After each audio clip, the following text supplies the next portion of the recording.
అందరికీ నమస్కారం అమ్మ. ఈరోజు మనం తెలుసుకుంటున్న అంశం ఏంటంటే 8వ తరగతి తెలుగులో 10వ పాఠ్యాంశమైన నాటి చదువు అనే పాఠ్యాంశానికి సంబంధించి టోటల్ నోట్స్ని ఈరోజు వీడియోలో చూద్దాం. ఇంకా ఆలస్యం చేయకుండా వీడియోలోకి వెళ్ళిపోదాం. ఇంకా మన ఛానల్ సబ్స్క్రైబ్ చేసుకున్న వాళ్ళు ఎవరంటే దయచేసి సబ్స్క్రైబ్ చేసుకొని లైక్ చేసి షేర్ చేసి మీ ఫ్రెండ్స్కు రిలేటివ్స్ అందరికీ సబ్స్క్రైబ్ చేసుకోమని చెప్పండి. నా ఛానల్ని సబ్స్క్రైబ్ చేసుకొని ప్రత్యక్షంగా పరోక్షంగా సపోర్ట్ చేస్తున్న వాళ్ళందరికీ పేరు పేరున ప్రత్యేకమైన హృదయపూర్వక ధన్యవాదములు. అందరికీ ధన్యవాదాలు. దయచేసి వీడియోని మాత్రం స్కిప్ చేయొద్దు. ఇంకా ఆలస్యం చేయకుండా వీడియోలోకి వెళ్ళిపోదాం. మొదటి ప్రశ్న, ఆత్మకథ ప్రక్రియ లక్షణాలను గురించి రాయండి. తర్వాత రెండవ ప్రశ్న, వెంకటరమణయ్య పరీక్షలలో కృతార్థుడైన విధానం రాయండి. తర్వాత మూడవ ప్రశ్న, నాటి విద్యార్థులు దసరా పండుగకు చేసిన కార్యక్రమాన్ని గురించి రాయండి. తర్వాతి ప్రశ్న, ఆనాటి విద్యా విధానంలో ఉన్న ప్రత్యేకత ఏమిటి? జాగ్రత్తగా స్క్రీన్ షాట్ తీసుకోండమ్మా. అక్షరాలు కనుక క్లియర్గా కనిపించకపోతే నెట్ క్వాలిటీ పెంచుకొని స్క్రీన్ షాట్ తీసుకోండమ్మా. ఇంకా మన ఛానల్ సబ్స్క్రైబ్ చేసుకుని వాళ్ళు ఎవరంటే దయచేసి సబ్స్క్రైబ్ చేసుకొని లైక్ చేసి షేర్ చేసి మీ ఫ్రెండ్స్కు రిలేటివ్స్ అందరికీ సబ్స్క్రైబ్ చేసుకోమని చెప్పండి. నా ఛానల్ని సబ్స్క్రైబ్ చేసుకొని ప్రత్యక్షంగా పరోక్షంగా సపోర్ట్ చేస్తున్న వాళ్ళందరికీ పేరు పేరున ప్రత్యేకమైన హృదయపూర్వక ధన్యవాదములు. జాగ్రత్తగా స్క్రీన్ షాట్ తీసుకున్నాను. తర్వాత నెక్స్ట్ 5వ ప్రశ్న, విద్యా ఆవశ్యకతను రాయండి. జాగ్రత్తగా స్క్రీన్ షాట్ తీసుకున్నాను. ఎక్కడికక్కడ స్క్రీన్ షాట్ తీసుకోండి. మళ్ళీ చెప్తున్నా అనుకోద్దండి. ఒకవేళ అక్షరాలు కనుక క్లియర్గా కనిపించకపోతే నెట్ క్వాలిటీ పెంచుకొని స్క్రీన్ షాట్ తీసుకోండమ్మా. అన్నదమ్ములు వాటాలు వేసుకోవచ్చు. తర్వాత ఇది కంటిన్యూషన్ కూడా. 6వ ప్రశ్న, నాటి నేటి విద్యా విధానాలు తారతమ్యం గురించి రాయండి.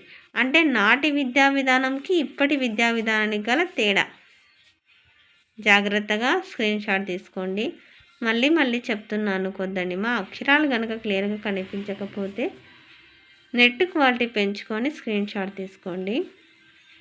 నెక్స్ట్ భాషాంశాలు పదజాలం. 1వ క్రింది వాక్యాలలో గీత గీసిన పదాలకు అర్థాలు రాసి వాటితో సొంత వాక్యాలు రాయండి. విద్య అంటే చదువు. విద్యకు సాటైన ధనం లేదు. సొంత వాక్యం ఏంది? చదువు చుట్టే చదువు వలన సంస్కారం ఏర్పడుతుంది. కొంతమందికి చదువు ఉంటుంది కానీ సంస్కారం ఉండదు. మనుషులను ప్రేమగా ఆప్యాయంగా ఇతరులకు మంచి చేద్దామనే ఆలోచనతో ఉండాలి. కానీ కొంతమంది మూర్ఖంగా ప్రవర్తిస్తుంటారు, ఎంత గొప్ప చదువుకున్న పెద్దవాళ్ళైనా. సరేలేమ్మా. పారితోషికం అంటే బహుమతి. సొంత వాక్యం, ఆటలలో గెలిచిన వారికి బహుమతులు ఇచ్చారు. నెక్స్ట్ కృతార్థుడు అంటే ఉత్తీర్ణుడు.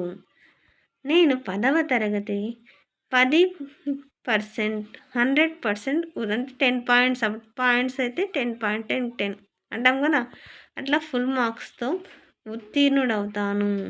తర్వాత జ్ఞాపకం అంటే గుర్తు. వృద్ధులు దేనిని సరిగా గుర్తు పెట్టుకోలేరు. పాండిత్యం అంటే వైదుష్యం. ఎక్కువ పుస్తకాలు చదివితే వైదుష్యం పెరుగుతుంది. తర్వాత 2వ, క్రింది ప్రకృతి వికృతులను జతపరిచి రాయండి. సూర్యుడు ప్రకృతి, సూర్యుడు వికృతి. అమావాస్య ప్రకృతి, అమాస వికృతి. ఆర్య ప్రకృతి, అయ్య వికృతి. ఉపాధ్యాయుడు ప్రకృతి, ఒజ్జ వికృతి. భక్తి ప్రకృతి, బత్తి వికృతి. తర్వాత ప్రకృతి వికృతుల్లో అమావాస్య ప్రకృతి, అమావాస వికృతి. సూర్యుడు ప్రకృతి, సూర్యుడు వికృతి. ఆర్య ప్రకృతి, అయ్య వికృతి. ఉపాధ్యాయుడు ప్రకృతి, ఉజ్జా వికృతి. భక్తి ప్రకృతి, భక్తి వికృతి. వ్యాకరణాంశాలు. క్రింది సంధి పదాలకు తగిన విధంగా సమాధానాలను రాయండి. అక్షరాభ్యాసం అంటే అక్షర ప్లస్ అభ్యాసం సవర్ణ దీర్ఘ సంధి. సూర్యోదయం అంటే సూర్య ప్లస్ ఉదయం గుణసంధి. గ్రామాంతరం అంటే గ్రామ ప్లస్ అంతరం సవర్ణ దీర్ఘ సంధి. విద్యాలయాలు విద్యా ప్లస్ ఆలయాలు సవర్ణ దీర్ఘ సంధి. మధ్యాహ్నం అంటే మధ్య ప్లస్ ఆనం సవర్ణ దీర్ఘ సంధి. తర్వాత రెండవ, క్రింది పదాలకు విగ్రహ వాక్యాలను రాసి సమాసనామాను రాయండి. నా జన్మదినం, నా యొక్క జన్మదినం. కిన్కున్ యొక్క లోన్ లోపల షష్ఠీ విభక్తి అంటే షష్ఠీ తత్పురుష సమాసం. పెద్ద బాలశిక్ష, పెద్దదైన బాలశిక్ష. విశేషణ పూర్వపద కర్మధారయ సమాసం. పాత పద్ధతి, పాతదైన పద్ధతి. విశేషణ పూర్వపద. ఇక్కడ చూడండి ఎట్లా అంటే బాలశిక్ష మామూలే, కానీ ఎట్లాంటి బాలశిక్ష? పెద్దదైన ప్రత్యేకత ఉంది కాబట్టి ముందుగా ఫస్ట్గా, కాబట్టి విశేషణం. ప్రత్యేకత ఏమంటారు? విశేషణం. పూర్వపదం అంటే ముందు ఫస్ట్ వచ్చింది కాబట్టి ప్రత్యేకత, దాన్ని విశేషణ పూర్వపద కర్మధారయ సమాసం అంటారు. ఇక్కడ చూడండి పద్ధతి మామూలే, కానీ ఎట్లాంటి పద్ధతి? పాతదైన పద్ధతి. అంటే పాతది ప్రత్యేకత అంటే విశేషణం మొదటి పదంగా వచ్చింది కాబట్టి దీన్ని విశేషణ పూర్వపద కర్మధారయ సమాసం అని అంటారు. తర్వాత 2 గంటలు, రెండైన గంటలు. ఎప్పుడే కానీ సంఖ్య వస్తాను ఏమంటారంటే ద్విగు సమాసం. అందరికీ ధన్యవాదాలమ్మా. ఇంకా మన ఛానల్ సబ్స్క్రైబ్ చేసుకుని వాళ్ళు ఎవరంటే దయచేసి సబ్స్క్రైబ్ చేసుకొని లైక్ చేసి షేర్ చేసి మీ ఫ్రెండ్స్కు రిలేటివ్స్ అందరూ సబ్స్క్రైబ్ చేసుకోమని చెప్పండి.